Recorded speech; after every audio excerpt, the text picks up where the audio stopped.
संत तुकाराम महाराज म्हणतात, मन करा रे प्रसन्न सर्व सिद्धीचे कारण, मोक्ष अथवा बंधन सुख समाधान इच्छा ते, मन गुरु आणि शिष्य करे आपुलेची दास्य, प्रसन्न आप आपणास गती अथवा अधोगती, साधक वाचक पंडित श्रोते वक्ते ऐका मात, नाही नाही आन दैवत तुका म्हणे दुसरे.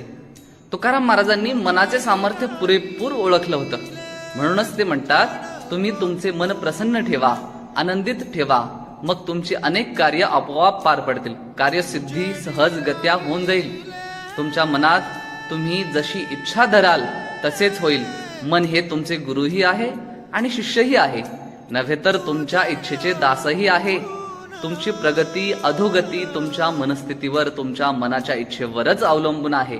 तुम्ही श्रीमंत असा अथवा गरीब असा, ज्ञानी असा अथवा अज्ञानी, वक्ते असा वा श्रोते, सर्वांनी एकच लक्षात ठेवले पाहिजे की मनासारखे दुसरे दैवत नाही. म्हणजेच इच्छाशक्ती किंवा विचारशक्ती ही खरी ऊर्जा आहे.